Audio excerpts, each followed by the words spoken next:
marka hore waxaan leeyahay dhammaan madaxda Soomaaliyeed oo halkan isugu timid waa ku mahadsantihiin qabanqaabada iyo hab maamuuska hawshan aadka loo soo abaabulay laakiin gaar ahaan waxaan leeyahay gabdhaha iyo hooyooyinka Soomaaliyeed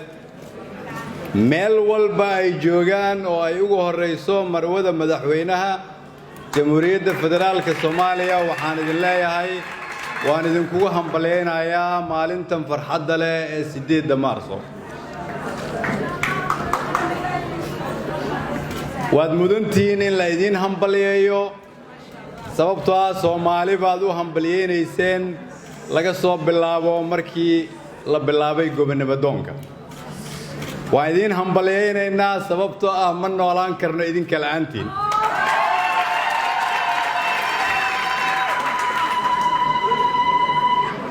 laga soo bilaabo 1947 ilaa hadda halgan walba oo dalkan ka dhashay raggu markay cabsadaan haweenka dhiiri gali jiray welina meeshii baa taagantiin waa ku mahadsantiin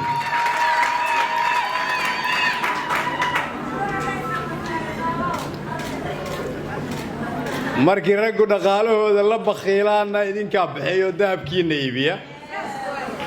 markay dagaalka ka baqaanna idinka gelin jiray markay colaadda ku nagaadaanna idinka ka qaban jiray markii la isu imaan waayena idinka dadka iyo dalka isu keeni jiray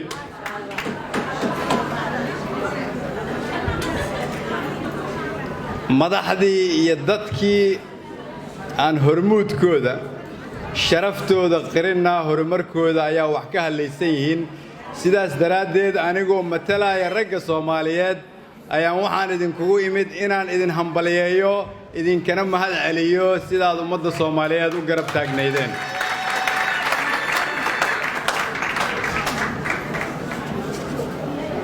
halkan waxaan ka qiraynaa maanta iyo mar walba in haweenka Soomaaliyeed ay mar hooyooyinkeen yihiin waxaan halkan ka qiraynaa inay yihiin barbaarisadii soo barbaarisay waxaan halkan ka qiraynaa inay yihiin dhaqaale abuurto ay dhaqaalaha noo abuuraan waxaan halkan ka qiraynaa inay iyagu yihiin kuwa colaadda damiya marka dabka colaaddu kaco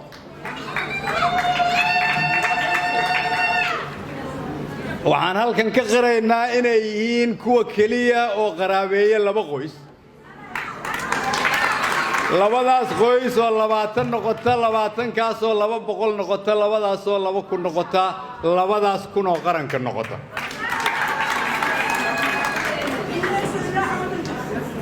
waxaan aaminsanahay markaad halkan ka maqasheen gabdhihii halkan ka hadlayay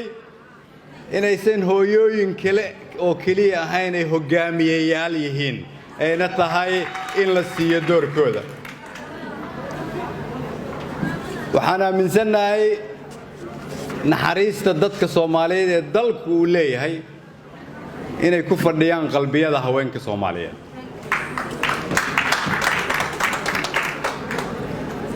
qarniga 21aad oo adduunyada lagu tartamo aqoon iyo xirfad gaar ahaan dadka ayaan rabaa maanta inaan uga faa'iideysto hal fariin oo ah fariinta soo socota fariintaas iyada waxay tahay ragga Soomaaliyeed inaan fahamno haddii aan rabno inaan adduunyada la tartanno adduunyadana waxa lagu tartamo ay dad yihiin dadka tiradiisa iyo tayadiisuna ay muhiim tahay haddii dawladaha dariska iyo dawladaha horumaray ay nagula tartamayaan wiil iyo gabal walba oo iyagu wax bareen annaguna aan rabno kaliya inaan ku tartanno 50% bulshadeena ah sidee baan dunida isaga celinaynaa macnaheedu waxay tahay lama rabo inaan niraahdo gabdhahan xuquuq siinaynaa kaliya lama noolaan karo lana tartami karo adduunyada haddii aan la siin gabdhaha Soomaaliyeed xuquuq kaliya ma ahan xuquuqdooda oo dhammaystiran oo ah inta ay dalka ku leeyihiin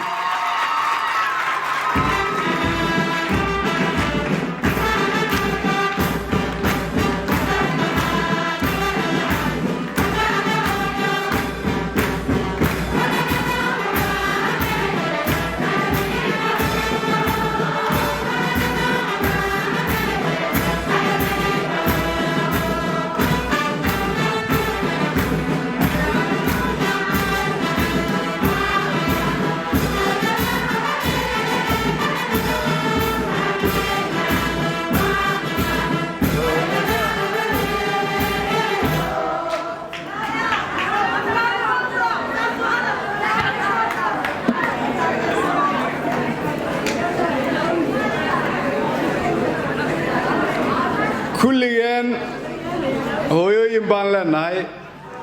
waalid baan leenahay walaalaan leenahay gabdhaha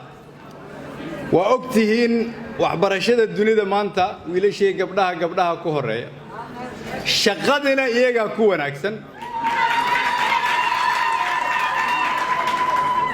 waxaa intaa ka sii daran ammaanadina iyaga ku wanaagsan sidaas daraaddeed waxaan soo jeedinayaa maadaama aad guusha dhaliseen aad soo dadaasheen dalal badan oo dunida ka midana aad ka horeysaan sida aad xuquuqdiinna ugu dagaalamaysaan waa inaadan joojina halganka dagaalka aad ugu jirtaan inaad xuquuqdiinna heshaan aniga iyo madaxweynuhuna waa idin garab taaganaa boqolkiiba boqol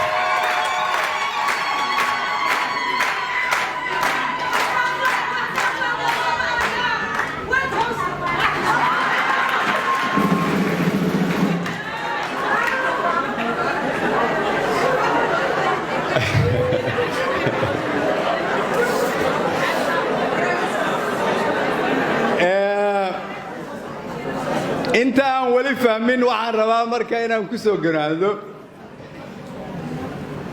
haweenka Soomaaliyeed waa hilinka horumarkeena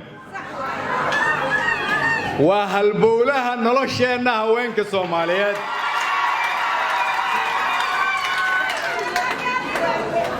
waa horseedka hirarka rajadeena